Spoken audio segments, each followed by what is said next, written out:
සියලු දෙනාටම ආයුබෝවන් GMJC Academy YouTube නාලිකාව සඳහා අද සාදරයෙන් පිළිගන්නවා. Microsoft Access 2019 මේ වීඩියෝ ලෙසන් මාලාව තුළ අද අපිට කතා කරන්න තියෙන්නේ 24 වෙනි පාඩම් මාලාව. එතකොට කලින් පාඩමේදී අපි සාකච්ඡා කරා login form එකක් මේ navigation form එක කොහොමද create කරන්නේ? ඒ කියන්නේ main menu එක විදියට තියෙන form එක create කරන්නේ කොහොමද කියලා. එතකොට ඒකට යන්න ඉස්සෙල්ලා login form එකකුත් අවශ්‍යයි විධිමත් database system එකක් තුල. එතකොට ඒ ක්‍රමයට අපි මේක හදා ගන්නවා නම් අපි ඉස්සෙල්ලාම login form එකක් හදා ගන්න පුළුවන්කම තියෙනවා. එතකොට අද මේ lesson එකේදී සාකච්ඡා කරනවා කොහොමද login form එකක් හදාගන්නේ කියන එක. එතකොට මේ login form එකේදී වැදගත්ම වෙන දේ තමයි අපේ username එහෙම නැත්නම් password අපි save කරගන්න අපි create කරගන්න ඕන table එකක්. අන්න ඒ වගේ table කොහොමද create කරන්නේ හැමෝටම නොපෙනෙන පරිදි කියලා. ඒක තමයි අපි මේකෙන් කියන්නේ password එකයි username එකයි දාගන්න user defined system table එකක් තුල save කරන ආකාරයද සාකච්ඡා කරනවා. එතකොට user defined system table. එහෙමනම් අපි මෙතෙක් කල් ඉගෙන ගත්තේ සාමාන්‍ය user data enter කරන table ඊට අමතරව තව වර්ගයක් තියෙනවා නම් user defined system table කියලා එකකුත් තියෙනවා. ඊටත් අමතරව තව වර්ගයක් තියෙනවා system table කියලා Microsoft Access විසින් මේ database එකේ අවශ්‍යතාව වෙනුවෙන් හදාගන්න system එක විසින් automatically create කරන table. හැබැයි මේ ඔක්කොම හංගලා තියෙන්නේ මේවා අපිට userට එකපාරට පේන්නේ නැහැ. ඉතින් මේවා ඇත්තටම හැම එකකින්ම උත්සාහ කරන්නේ security එහෙම නැත්නම් ආරක්ෂාව සම්බන්ධයෙන් database එකට වැඩි තහවුරුවක් ලබා දෙන්න තමයි මේක කරන්නේ. එතකොට user defined system table පටන් ගන්න නම ඉස්සරහින් පටන් ගන්නකොට අපි කිව්වා සාමාන්‍යයෙන් TBL කියලා තමයි නමේ අකුරු දාන්නේ කියලා. නමුත් මතක තියාගන්න uses table කියලා කියන්නේ ඇත්තටම user defined system table. user system table කියන එක තමයි uses කියලා දාන්නේ. එතකොට පටන් ගන්න හැමතිස්සෙම TBL නෙමෙයි අපි දාන්නේ table එකේ ඉස්සරහින් U කියලා simple අකුරයි sys කියන එක capital S YS කියලා simple අකුරු දෙක දාලා uses කියන අකුරු හතරෙන් පටන් ගන්න කියන එක තමයි කියන්නේ. ඊට පස්සේ uses දාලා ඔයාගේ table එකේ නම දෙන්න. උදාහරණයක් විදිහට අපි uses username users කියලා දැම්මොත් එහෙම users ලගේ තොරතුරු තමයි system table එකක් විදිහට user ගේ system table එකක් විදිහට අඳුන ගන්නවා. ඒකට ඒ විදිහටම treat කරනවා operate මේ access database system එක. හරි. එතකොට පල්ලෙහා බලන්න මේක ඇයි වැදගත්කමක් දාලා තියෙනවනේ සමරියක් දාලා තියෙනවා. එතකොට user visible view එකෙන් hide වෙනවා. ඒ කියන්නේ සාමාන්‍ය user කෙනෙකුට එකපාරටම මේක පේන්නේ නැහැ. ඊට පස්සේ userට වැරදීමකින් නොදැනුවත්කමින් මොනවා හරි data වල change වෙලා delete වෙලා table මොනවා හරි වෙන්න පුළුවන් ප්‍රශ්න තියෙනවා ඒව වළක්ව ගන්නත් පුළුවන් මෙන්න මේ විදිහට table define කරගත්තොත්. ඊළඟට system එකේ අපි settings දා ගන්නවා නම් මොනවා හරි default values දා ගන්නවා නම් ඔයගොල්ලන්ට මතකනේ TBL default කියලා දැම්මා අපි එකක් table එකක් හැදුවා. ඉතින් ඒ වගේ ඒවා හදනකොට ඇත්තටම uses default කියලා දැම්මම නම් වඩා හොඳයි. දැන් ඔයගොල්ලෝ දන්න හින්දා ඒව වෙනස් කරලා හදා ගන්න පුළුවන්කම තියෙනවා. ඊළඟට security purpose. ඒ කියන්නේ ආරක්ෂා ක්‍රමවේදයක් විදිහට තමයි අරමුණු කරගන්නේ. මේක එකපාරට userට පේන්නේ නැති හින්දා අපිට ලේසියෙන්ම මේ වගේ ටේබල් ටිකක් හදාගෙන ටිකක් සංගවලා තියන්න ඕන දත්ත ටික ඒකේ දාන්න පුළුවන්කම තියෙනවා. හරි. එතකොට මේ තියෙන්නේ එහෙම ටේබල් එකක් බලාගන්නේ කොහොමද? user system define කරු ටේබල් එකක් බලාගන්නේ කොහොමද? ෆයිල් එකේ option menu එකේ navigation එකට ගිහිල්ලා එතන ඒක ටික් කරලා refresh කරලා ගිහිල්ලා බලන්න කියලා කියනවා. හරි. අපි මේ ටික බලමු database එකට ගිහිල්ලා. හරි මේ තියෙන්නේ අපේ database එක. අපි ABCD bookshop කියලා අවසාන වෙනකන් අපි හදාගත්ත database එක. මේකේ login form එක ඔයගොල්ලෝ create කරලා නැහැ. ඒකට අවශ්‍ය table create කරලත් නැහැ. දැන් අපිට පෙන්වන්නේ table වලදී මෙන්න මේ ටික විතරයි. එතකොට අපිට කොහොමද හයිඩ් කරපු ටේබල් ටික බලා ගන්න කියන එක මම ඉස්සෙල්ලාම ඔයගොල්ලන්ට කියලා දෙන්නම්. ෆයිල් මෙනු එකට යන්න. ෆයිල් කියන එක ක්ලික් කරා. ඒකේ පල්ලෙහාම තියෙනවා ඔප්ෂන්ස් කියලා. ඒක සිලෙක්ට් කරා. ඊට පස්සේ මේ පැත්තේ වම් අත පැත්තේ උඩම ජෙනරල් කියලා තියෙනවා. ඊට පස්සේ කරන්ට් ඩේටාබේස් කියලා තියෙනවා. අන්න ඒක සිලෙක්ට් කරන්න. මේ දැන් අපි ඕපන් කරලා තියෙන ඩේටාබේස් එකට තමයි මේ සෙටින්ග්ස් බලපාන්නේ. එදා මතකනේ ඔයගොල්ලෝ අපි කතා කරා මෙතන FRM අපි දැම්මේ ඔයගොල්ලන්ට මතක ඇති දැන් මම ලොගින් කියලා දැම්මට නැවිගේෂන් ෆෝම් කියලා තමයි දාලා තිබ්බේ. එතකොට නැවිගේෂන් ෆෝම් එක නෙමෙයි අපිට මෙතනට දෙන්න වෙන්නේ අපි ලොගින් ෆෝම් එක හදුවාම FRM ලොගින් ෆෝම් කියලා. හරි දැනට මම ඒක නොදී ඉන්නම්. ඇත්තටම මම හදලා තියෙන ඩේටාබේස් එක මම ඔයගොල්ලන්ට පෙන්නන්නම් ඒක කොහොමද වෙන්නේ කියලා. හරි. ඊට පස්සේ පල්ලෙහාට යන්න මෙතන නැවිගේෂන් ඔප්ෂන් එකනේ අපිට බලන්න කිව්වා. එතකොට නැවිගේෂන් ඔප්ෂන් එකේ මෙතන පෙන්නනවා නැවිගේෂන් පෑන් එක පෙන්වන්නද එපාද කියන එක තමයි මේ අහන්නේ ඕපන් කරනකොට. මේක පෙන්වන්න එපා කියලා අපි එදා කිව්වා. ඊට පස්සේ නැවිගේෂන් ඔප්ෂන් කියන බටන් එක ක්ලික් කරාම ඔයාලට පෙන්නනවා show hidden object. මෙතන පෙන්නනවා hide කරලා තියෙන object තියෙනවනේ ඒවා පෙන්වන්න කියලා. show system object. මෙන්න මේ system object පෙන්වන්න කියන ටික් මාක් එක දාලා මේක okay කරොත් ඊට පස්සේ මෙතනත් okay කරලා මේක close කරන්න. system object එක මේ විදිහට මේ තියෙන්නේ.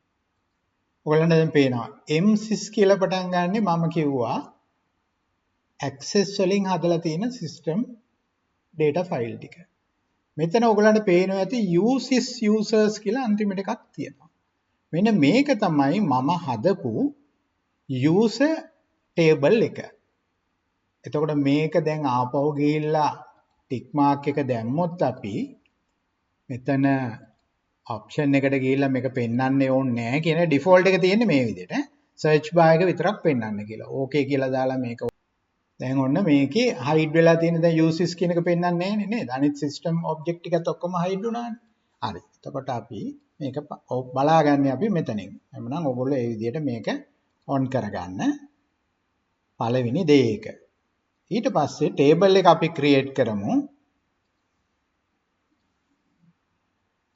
හයිඩ් කරපු සිස්ටම් මේවත් තියෙනවා. අපි එකක් දාමුකෝ ටික් මාක් එක දාලා මම ඕකේ කරන්නම්කෝ. එතකොට ඉස්සෙල්ලට වඩා පටි වෙයි ප්‍රශ්නයක් නෑ. ඒක කලබල වෙන්න එපා. මේ අනිත් බලන්න මේ ෆයිල් ගොඩක් පෙන්නනවා දැන්. හයිඩ් කරන්නත් පුළුවන්. කොහොමද මේ ටේබල් එකක් හයිඩ් කරන්නේ එතකොට? මේ ඕනම ටේබල් එකක් හයිඩ් කරන්න පුළුවන් මේකට රයිට් ක්ලික් කරලා ප්‍රොපර්ටිස් වලට යන්න. පල්ලෙහාම තියෙනවා TBL properties. ඊළඟ මෙතන මේ hidden කියලා ටික් මාක් එකක් තියෙන්නේ. ඒක දැම්මොත් මේ ටේබල් එකත් හයිඩ් කරන්න පුළුවන්. එතකොට අර හයිඩ් කරපුවා පෙන්වන්න කියලා ටික් මාක් එක දැම්මොත් විතරයි ඒවා විසිබල් වෙන්නේ. ඒ හින්දා මේ ඩිෆෝල්ට් ටේබල් එකේම හයිඩ් කරලා තිබ්බට කමක් නැහැ. හරි? නැත්තම් ඔක්කොම හයිඩ් කරත් කමක් නැහැ. යූසර්ට ඇත්තටම මේ ටික වැඩක් නැහැ. සාමාන්‍ය යූසර්ට ඩෙවලොපර්ට තමයි මේවා අවශ්‍ය වෙන්නේ. මෙන්න මේක තමයි අපේ uses user table එක. මම මේක design mode එකට ආපහු ගිහලා පෙන්නන්න.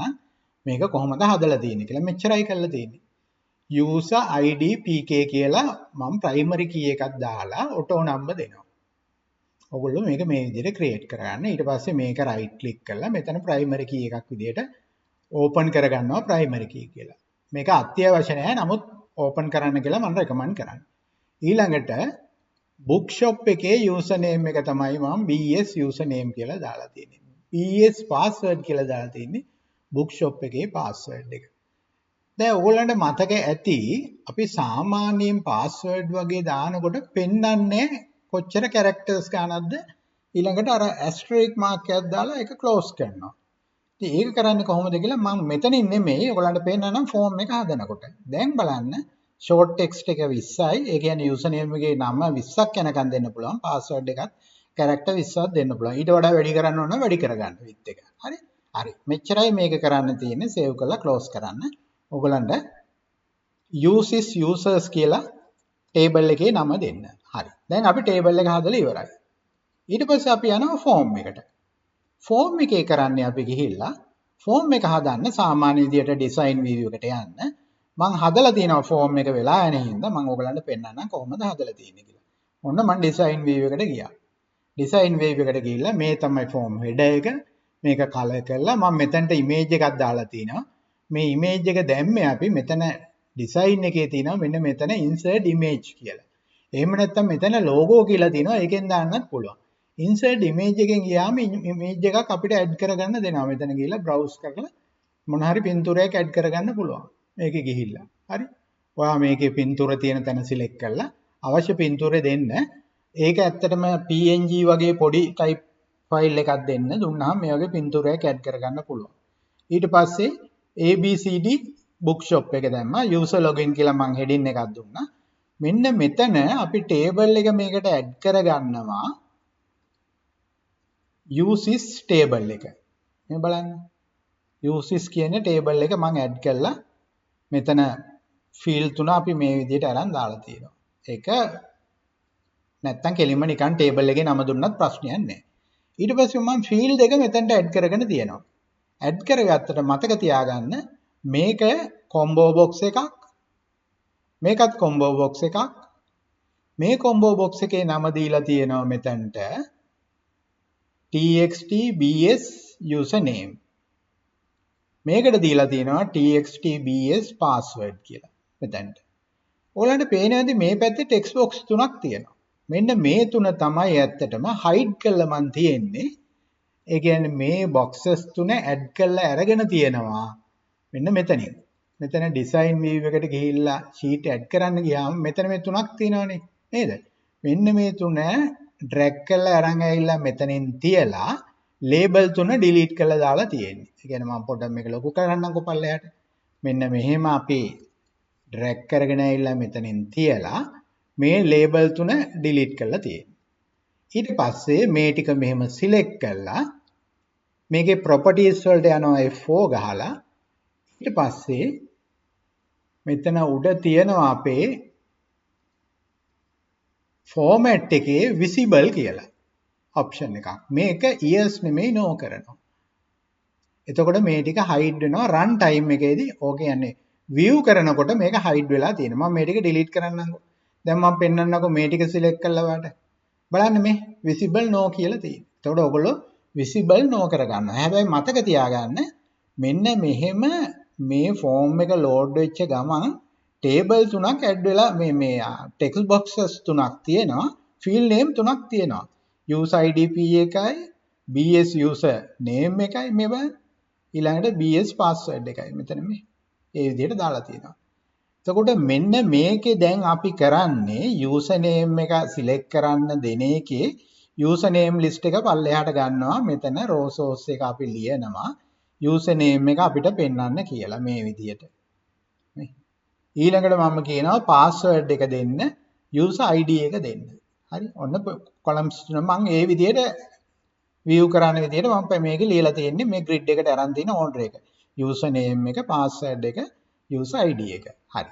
ඊට පස්සේ user name එකේ බලන්න මම කියන්නේ bound column එක 1. මේක user name එක 1යි කියලා දාගන්න. ඊට පස්සේ මම මෙතනින් බලන්න කියලා තියෙනවා column 3ක් තියෙනවා. column headings දෙන්න, column width එක දෙන්න, user name එක 2යි කියලා දෙන්න, අනිත් දෙක 0.0යි කියලා දාන්න. ඒ කියන්නේ hide කරන්න දෙන්නන්න එපා. ඒ හින්දා මම මේක view කරොත් ඔයාලට මෙහෙම පල්ලෙහාට use admin 1 user 1 user 3 කියලා පෙන්නනවා. හරි. අනිත් ඒවා පෙන්නන්නේ නැහැ. හැබැයි ඒවා memory load වෙලා තියෙන්නේ. දැන් බලමු මේ තුන ඇයි එහෙම කරේ කියලා. ඒකට හේතුව තමයි දැන් මම මෙන්න මෙතනින් ගන්න values ටික මෙන්න මේකේ ලියව ගන්නවා අවශ්‍ය විදියට. ඒක කරන්නේ මෙතන බලන්න data එකේ event එකේ මේක update කරාම මේ row එක select කරලා update කරාම මම SQL එකක් ලියනවා. ඒ කියන්නේ ඇත්තටම query එකක් ලියනවා. මෙන්න මේක තමයි ඒ row source එක. query එක ලියලා තියෙන්නේ මෙන්න මේකේ. පල්ලෙහාම තියෙන එක. ඔයගලන්ට පේන්න ඕනේ නේද මම චුට්ටක් මැදට ගන්නම් මේක. මෙන්න මේක තමයි ලියන්නේ. ඒ කියන්නේ දැන් මම වෙනම පාඩමක් ඔයගලන්ට කරනවා lesson එකක් SQL get SQL කියන්නේ මොකක්ද කියලා. ඒ කියන්නේ මේ access වල තියෙන SQL එහෙම නැත්නම් query language එක මොකක්ද කියලා මම ඔයගලන්ට කියලා දෙනවා පැහැදිලිව වෙනම අරගෙන. හරි. ඒක මම වෙනම lesson එකක් වගේ හදලා දානවා. එතකොට මේකේ කියනවා select කරන්න මෙන්න මේ user ID එකයි BS user name එකයි password එකයි from කොහෙන්ද මෙන්න මේ table එකෙන්. එතකොට where කියලා මම දානවා. දැන් user අපි select කරොත් පළවෙනි user එතකොට user ගේ නමට equal වෙන්න ඕනේ මෙන්න මෙතන කියන මේ text box එකේ form එකේ තියෙන user ගේ නම කියන එකයි දාන්නේ. ඔයගොල්ලන්ට මම ඒක පෙන්නන්නම්. මෙතන බලන්න form එකේ txt bs user name මෙන්න මේ නම සමානදම් මෙන්න මේ BS username එකට අන්න ඒ රෙකෝඩ් එක ගන්න ෆිල්ටර් කරලා කියලා තමයි මේකෙන් කියන්නේ. ඒ රෙකෝඩ් එක ෆිල්ටර් කරලා ගන්න කියන එක තමයි මේකෙන් කියන්නේ. හරි. එතකොට මෙතන මේකේ නම මොකද්ද? මේක තමයි අර කියපු TX BS username. එතකොට මෙන්න මෙතන තමයි අනිත් ටේබල් එක මේ තියෙන්නේ. BS username. මේ ටෙක්ස්ට් බොක්ස් එකේ තියෙන නම ඔටෝමැටිකලිම එන්න කියලා අපි කියනවා මෙතනට ඒ දෙක සමාන ඔටෝමැටිකලි නෙමෙයි අපි සිලෙක්ට් කරාම යම්කිසි නමක් ඒක මේකට සමාන වෙන විදිහට ෆිල්ටර් කරලා මෙන්න මේකට ලෝඩ් කරන්න කියලා කියනවා. මෙන්න මෙතනට ලෝඩ් කරන්න කියලා කියනවා. බලන්න ඒක කියලා තියෙන විදිය කොහොමද කියලා. මේකෙම තමයි ලියන්නේ. මොකද්ද මම ලියලා දෙන්නේ? මේ රෙකෝඩ් සෝස් එක. මගේ රෙකෝඩ් සෝස් එක විදිහට ඒක ගන්න. කොහෙද මේ රෙකෝඩ් කියන්නේ මෙන්න මේක. මේකේ රෙකෝඩ් සෝස් එක තමයි මේ තියෙන්නේ. රෙකෝඩ් සෝස් එක විදිහට මේක නෙමෙයි එතකොට එයා ඒක ගන්නවා. ගත්තාම වෙන්නේ මේවට ෆිල්ටර් වෙන්නේ අපි හිතමු 1 කියලා equal 1 කියලා આવොත් ඒකට අවශ්‍ය රෙකෝඩ්ස් ටික තමයි මේකට ෆිල්ටර් වෙන්නේ. 2 කියලා આવොත් ID name එක මෙතනට දෙකට අදාළ field name මේ user name password තමයි select වෙන්නේ. එතකොට මම මෙතන දෙන එකයි equal නම් මේ password එක මේකට equal නම් අපි කියනවා මේ OK button එකේදී අපේ navigation form එක open කරලා එතනින් එහාට යන්න කියලා. එහෙම නැත්නම් යන්න දෙන්න එපා කියලායි කියන්නේ. දැන් බලන්න මේකට දාලා තියෙන නම txt bs password. හරි. දැන් අපි බලමු කොහොමද මෙන්න මේක ලියලා තියෙන්නේ කියලා. ඒ කියන්නේ මෙන්න මෙතන OK button එක ලියලා තියෙන්නේ කොහොමද කියලා බලමු. Visual Basic Application Language එක තුල. හරි on click කියන event එකේ අපි යනවා මෙතනට. ගිහිල්ලා අපි බලමු මොකද්ද මේ ලියලා තියෙන්නේ. මෙන්න මේ on error go to error message කියන එක දැන් ඔයගොල්ලෝ දන්නවා error handling part එක. මම කතා කරලා ඉවරයි Visual Basic for Application course එක තුලදී. එහෙනම් ඔයගොල්ලෝ ඒක දන්නවා. ඊට පස්සේ මම කියනවා if is null ඒ කියන්නේ මුකුත් නැතුව his කියලා බලන්න කියනවා මේ txt user name එක. ඒ කියන්නේ මොනවත් ටයිප් කරලා නැද්ද user name කියන එකේ අපි user name එක enter කරලා නැද්ද? එහෙම නැත්නම් is null කියලා බලන්න කියනවා මෙන්න මේ password එක. එතකොට user name එකයි password එකයි කියන දෙකම enter කරලා නැත්නම් error message එකක් දෙන්න කියනවා user name or password error කියලා මේ විදිහට error එකක් දෙන්න කියනවා please try again කියලා දාලා. ඔයගොල්ලෝ දන්නවා message box එක ලියන විදිය. මම මේ දෙකත් ක්ලෝස් කරන්නම් ඔයගොල්ලන්ට සම්පූර්ණ ටෙක්ස්ට් ටික පේන විදියට. එතකොට ඔයගොල්ලන්ට මේක ලියා ගන්න පුළුවන්. මේක මම ක්‍රිටිකල් එකක් දාලා තිනවා. ඒ කියන්නේ අර ක්‍රොස් මාක් එක දාලා රතු පාටින් සිම්බල් එක එනවා. ඉස්සරහට යන්න බෑ. okay only කියන බටන් එක විතරයි දෙන්නේ. එතකොට මෙයා කියනවා user name or password error. please try again. okay කියන්න විතරයි අපිට පුළුවන්. හරි. ඊළඟට මම කියනවා form එකේ FRM login එකේ txt bs මෙන්න මේ කියන control එකට cursor එක focus කරන්න set focus මේක ලියන්නේ මේ විදිහට dot එකක් තියලා set focus කියලා දාන්න. ඒතර cursor එක මේක error එකක් ආවොත් cursor එක ආයෙ ගිහිලා නවතින්නේ මෙන්න මේ text box එක උඩ. හරිද? දැන් ඕක කොහොම තියෙද්දි අපි check කරලා බලමු ඔය වැඩේ වෙනවද කියලා. ඔන්න මම මේකේ view එකට යනවා. ගිහිල්ලා මම admin දෙනවා මේක දීලා නැහැ මම මේක okay කියනවා. දුන්නාම බලන්න user name or password error please try again මම okay කිව්වම cursor එක කොහටද යන්න ඕනේ admin එකට ආපහු යන්න ඕනේ මම මෙතන තියලා තමයි okay කරේ ඒ වුණාට බලන්න okay කරාම ඒක තමයි set focus කියන එකේ අදහස එතකොට මෙන්න මේකට ආපහු cursor එක focus කරන්න කියලායි කියන්නේ දැන් මම මෙතනට ගිහිල්ලා දෙනවා password එක මොකක් හරි දෙනවා දීලා මම okay කරනවා ඒත් කියනවා ඒකම error ඒ කියන්නේ දැන් අපි දන්නවා එහෙනම් මේ දෙක is null නෙමෙයි මෙතන අනිවාර්යෙන් user name එක වරදින්න විදිහක් නැහැ හේතුව අපි මේ ලිස්ට් එකෙන් ගන්නෙ පාස්වර්ඩ් එක වැරදි. ඒ හින්දා තමයි මෙයා යන්නේ නැත්තේ. හරි. අපි බලමු ඒක වැරදි කියලා කොහොමද ලියලා තියෙන්නේ කියලා. Design view. දැන් මෙන්න මේකට ඉක්වල් වෙන්නේ නැති ප්‍රශ්න තමයි තියෙන්නේ. මෙතන පාස්වර්ඩ් එක ඇත්තටම 1 2 3 කියලා මම දීලා තියෙන්නේ. මෙතන ඉක්වල් වෙන්නේ නැහැ. දැන් ඊළඟ දේ තමයි ඔයා දැක්ක පාස්වර්ඩ් එක ටයිප් කරනකොට ඇස්ටරිස්ක් මාක් ටිකක් තමයි ටයිප් වුනේ. කොහොමද ඒක හදාගන්නේ? මේ ටෙක්ස්ට් බොක්ස් එකේ ෆෝමැට් එකට යන්න. හරි. ෆෝමැට් එක නෙමෙයි ඩේටා එකට යන්න. ඩේටා එකට ගියාම එතන තියෙනවා ඉන්පුට් මාස්ක් කියලා එකක්. ඕගොල්ලෝ අපි කතා කරපු එකක් කලින්. අන්න ඒකේ මෙන්න මේ ඩොට්ස් තුන ක්ලික් කරාම මෙන්න මෙතන පෙන්නනවා පාස්වර්ඩ් කියලා එකක්. රෙඩිමේඩ් එකක් පෙන්නනවා ඉන්පුට් මාස්ක් එකක්. මෙන්න මේක සිලෙක්ට් කරලා ඕකේ ෆිනිෂ් කරලා දාන්න. එතකොට මේකේ ඇතුලේ පාස්වර්ඩ් එක මොනවා හරි ටයිප් කරනකොට පෙන්වන්නේ ඇස්ටරිස්ක් මාක් එක. හැබැයි රෙකෝඩ් වෙන්නේ අපි ටයිප් කරන දේ. එතකොට මෙන්න මේ රෙකෝඩින් වෙන දේ මේ ටෙක්ස්ට් බොක්ස් එකේ මෙතන මේ ෆීල්ඩ් නේම් එකේ තියෙන පාස්වර්ඩ් එකයි equalද කියලා බලනවා. බලන්නේ මෙන්න මේක ඕකේ කරාම. බලන්න ඊළඟට අපි ගිහිල්ලා බලමු මෙන්න else.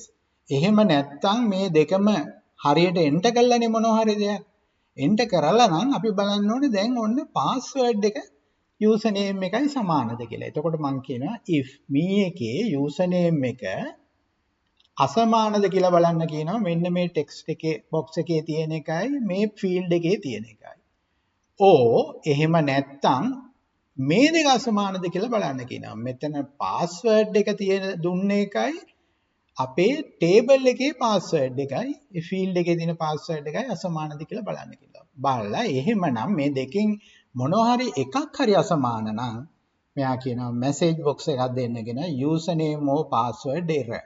ආපහු try again කියලා දාලා යනවා. ආපහු focusing අතනටම කරන්න කියලා කියනවා.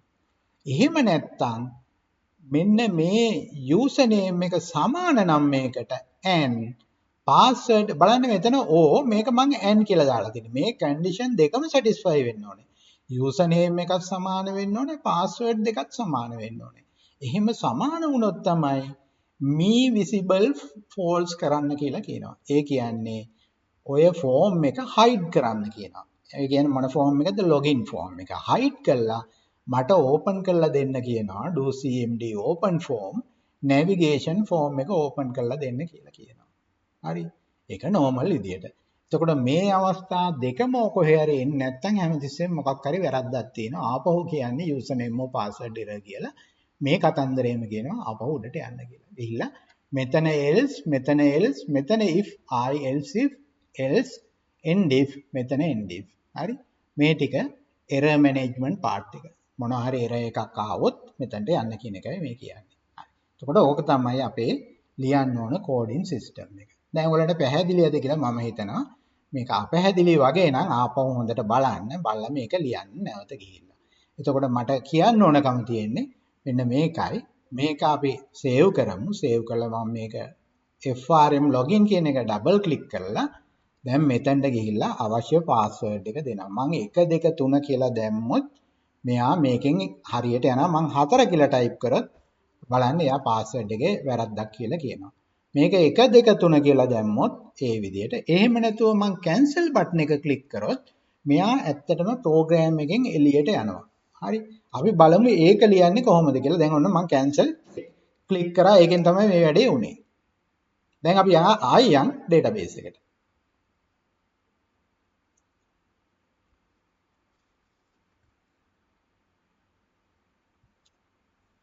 මෙන්න මම නැවතත් database එකට ආවා. design view එකට යනවා. cancel කියන එකේ මොකද්ද ලියලා තියෙන්නේ? අපි ගිහිල්ලා බලමුකෝ. click event එකේ ලියලා තියෙන්නේ මේ do cmd.quit එළියට යන්න. ac quit save all මොනවා හරි unsaved මොනවා හරි තියෙනවනම් ඒ ටික ඔක්කොම save කරගෙන එළියට යන්න කියලා තමයි cancel button එක කියලා කියන්නේ. ඊළඟට අනිත් වෙලාවෙදි මේක මේව කරන්න පුළුවන්. එයාට කැරකි ඉන්න පුළුවන්. වැරදි වුණොත් එයා cancel button එක ක්ලික් කරන්නේ. cancel කරපුවාම system එකෙන් එළියට යනවා. හරි. ඔය quit all කියන එකම තමයි අපි database එකෙන් system එකෙන් එළියට යන්න දාන ක්‍රමය. එතකොට ඕගොල්ලන්ට පැහැදිලි ඇති දැන් එහෙමනම් මේක. එතකොට දැන් මම ඊළඟට කරන දේ තමයි මෙන්න මේ login form එකේ නම දානවා ෆයිල් එකේ ඔප්ෂන්ස් වල කරන්ට් ඩේටාබේස් එකේ මෙන්න මෙතනට. දැන් ලෝඩ් වෙනකොටම FRM login එක අපිට දෙන්න. මේ ඇප්ලිකේෂන් අයිකන් කියන එකට ඇත්තටම දෙන්න ඕන අයිකන් ටයිප් එකේ මේ පික්චර් එකක් ඉමේජ් එකක් ඩවුන්ලෝඩ් කරගෙන දෙන්න. එතකොට ඇප්ලිකේෂන් එකේ ටයිටල් එක මම දීලා තිනවා ABCD bookshop කියලා. ඒ කියන්නේ මෙන්න මේ උඩම මෙතන දාන්න ඕනේ ඇප්ලිකේෂන් එක උඩේ ටයිටල් එක. ඒ ටික තමයි එකකින් අදහස් කරන්නේ. එතකොට මේක දැම්මා ඊළඟට අපි නැවිගේෂන් පෑන් එක අපි කියනවා පෙන්වන්න එපා කියලා. දැන් ඔයගොල්ලෝ මෙතනට ගිහිල්ලා මේ ඔයගොල්ලන්ට පුළුවන් නැවිගේෂන් ඔප්ෂන්ස් මේවා ආපහු හයිඩ් කරලා පෙන්වන්න එපා කියලා හදලා තියන්න. එහෙම හදලා තියන්න. එහෙම නැත්තම් මේක පෙන්වන එක සුදුසු නෑ. ඊළඟට මම තව දෙයක් ඔයගොල්ලන්ට මේක පෙන්වන්නම්. මම දාලා තියෙන්නේ මෙන්න මේ වගේ data ටිකක් uses එකේ. මේ තියෙන්නේ. නාමයට දාලා තියෙන්නේ admin user 1 user අපි මේක 2 කියලාම දාමුකෝ 3 නෙමෙයි. හරි. එතකොට මේක 1 2 3 මේකත් 1 2 3 අන්තිම එකත් මම 1 2 3 කියලාම දාන්නම්. හරි. එතකොට ඩිෆෝල්ට් පාස්වර්ඩ් එක තමයි මේක. දැන් ඕගොල්ලෝ බලන්න ඇති මේක ඉතින් ඕන කෙනෙකුට ඇවිල්ලා දන්න කෙනෙකුට බලන්න පුළුවන් නේද කියලා. දැනට බලන්න පුළුවන්. මම ඇඩ්වාන්ස් ෆීචර්ස් කරනකොට ඕගොල්ලන්ට කියලා දෙන්නම් මේවා එන්ක්‍රිප්ට් කරලා කොහොමද අපි කාටවත් කියවන්න බැරි මෝඩ් එකට ගන්න කියන එක මම කියලා දෙන්නම්. දැනට අපි මේ මෙතඩ් එකට යන්න. හරි. එතකොට මේ ටික මම ඔක්කොම මේකටත් ඉස්සෙල්ලා අපි මේ වැඩේ කරමු. දැන් මෙතනට ගිහිල්ලා ෆයිනලයිස් කරමු අපි database එක. files menu එකට ගියා. current database එකේ navigation option දැන් මේ දෙක පෙන්වන්න කියන ඒවා අයින් කරන්න. ඊට පස්සේ okay කියලා දාන්න. ඔයාලට full menus ඕන නැත්නම් මේ tick mark එක අයින් කරන්න. shortcut menus ඕන නැත්නම් මේ tick mark එකත් අයින් කරන්න. අයින් කළා දැන් හැබැයි ඔයා okay කරායින් පස්සේ ආයි මේක බලා ගන්න විදියක් නැහැ ෂෝට්කට් කීයක් තියෙනවා ඒකෙන් විතරයි ඒක බලා ගන්න පුළුවන්. හරි. මම මේකෙන් අයින් වෙනවා දැන්. හොඳයි සේව් කරගෙන අයින් වෙනවා.